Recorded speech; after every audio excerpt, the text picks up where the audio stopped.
Hello and welcome to Empire of Wargames. My name is Senpai and today we are talking about the Kratos battle tank and the newly revealed rules for Warhammer 40K. If you enjoyed the content, consider leaving a thumbs up and subscribing, as well as checking the links down in the description below. Alright, let's get into the video.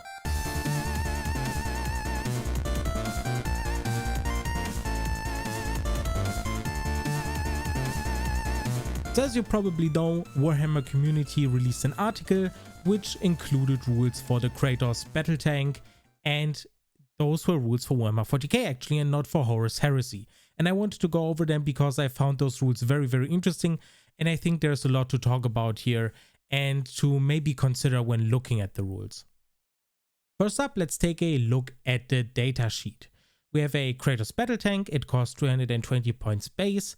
You can add a hunter killer missile and a multi-melter for additional 5 or 10 points respectively, and it's a movement 10, weapon skill 6, ballistic skill 3+, strength 8, toughness 8, 18 wound model with 6 attacks, 9 leadership, and a 2+ save, and it brackets as you can see on the screen. The weapons are a massive list. I'm going to go over them when talking about the specific loadout and what I think about the weapons. But yeah, you can look at them on the screen right now as well. And there are obviously different war gear options you can give the tank, depending on if you want to lean more into Volkite or more into other different weapons. The abilities are Angels of Death, Martial Legacy, which is a shame, but I'm going to talk about that as well in a second, and it can explode. The faction keywords are Imperium, Adeptus Astartes, and keywords are Vehicle, Smokescreen, and Kratos, and there is also a keyword missing here. So, there is a lot of stuff happening here, and yeah, all in all, the first thing you think about when you see a tank in 9th edition, especially for Space Marines, is that it's probably going to suck, and you wouldn't be wrong, basically. So let's go over why that is. The first thing that sucks about this data sheet, and that has less to do with the rules themselves, and more with the fact that this is not available to Chaos Space Marines for some inexplicable reason. I think this is just a mistake on GW's part. I think they are going to add the appropriate keywords and make the appropriate changes, and it's going to be available for Chaos in no time, but it's weird that it's not just, you know, there from the very get-go, but it is what it is. So first up, let's go over a couple of positives. First up, this tank has a ton of weapon options, and some of them are really good. The Volkite have the ability to put out a lot of shots. Some of them are able to deal mortal wounds on rolls of 6s, and you just have a large variety of weapons, kind of similar to a Repulsor Executioner, but not quite there yet.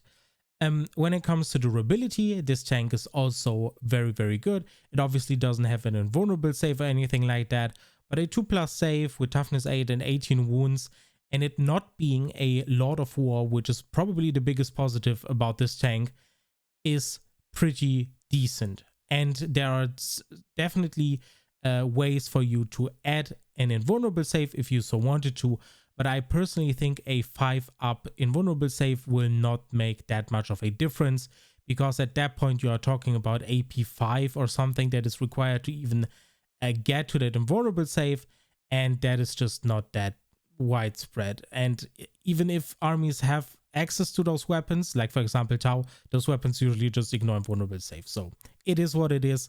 It's a tanky tank. It doesn't need an additional invulnerable save, personally, I think.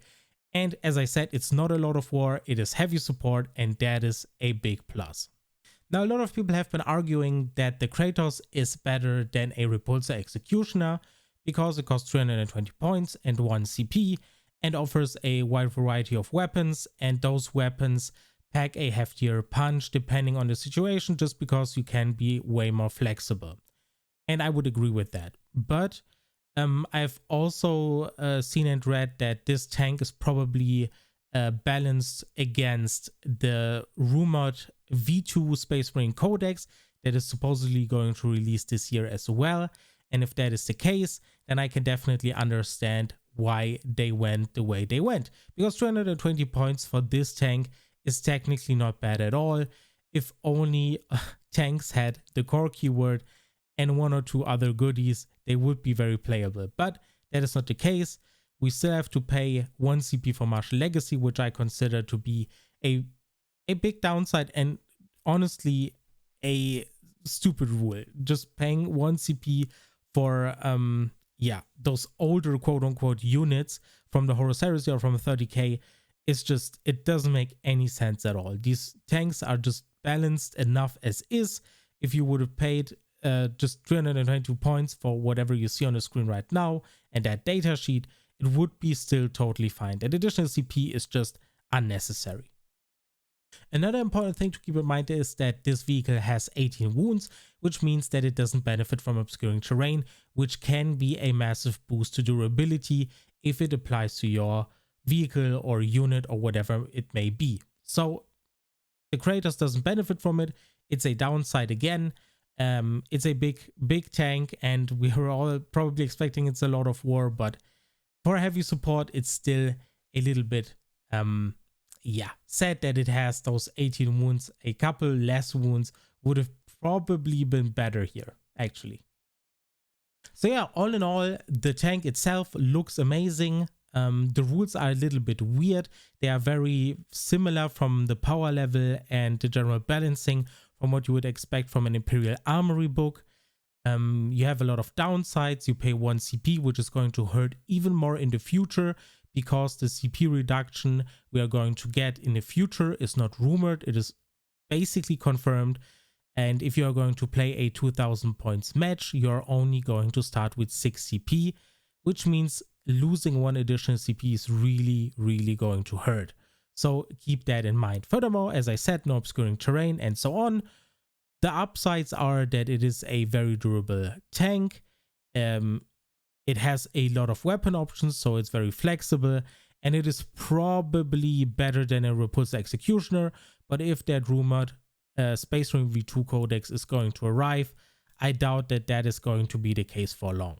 All in all, as I said, I think the tank is really cool visually, but the rules leave me a little bit disappointed. And yeah, I just expected a little bit something more special, a little bit something more interesting. But I think GW didn't really have to offer anything super special, because the tank is going to sell anyway, because the Horus Heresy crowd is going to eat it up. And if you want to use it for 40k, and if you're a 40k exclusive player and you play only Space Marines, you're probably going to pick it up because it looks really cool. Let's face it. So yeah, for competitive, it's definitely nothing. For casual, it's more than enough. As always, there are very little units that are not enough for casual. And this one is certainly not it. This one is definitely fine for casual, and I will personally use it for casual as well.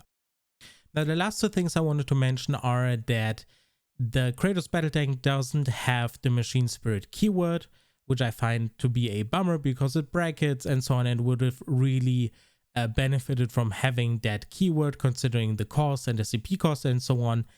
And the other thing I wanted to quickly mention is that the bulldozer ram kind of thing from in the front doesn't have any rules for Warhammer 40k as far as I can tell. So there is that. Other than that, I hope this video was insightful. Do you have any opinions on the Kratos Battle Tank? Are you going to use it for your army? Do you see any competitive or casual value for your army? Are there any specific chapters you would recommend for combinations? I saw Iron Hands recommended a lot, and I saw some recommendations when it comes to builds for Iron Hands, which were very interesting, and so on. Drop it in the comments below and we'll discuss things there. Other than that, I hope this was insightful, and I hope to see you in the next video. Bye bye.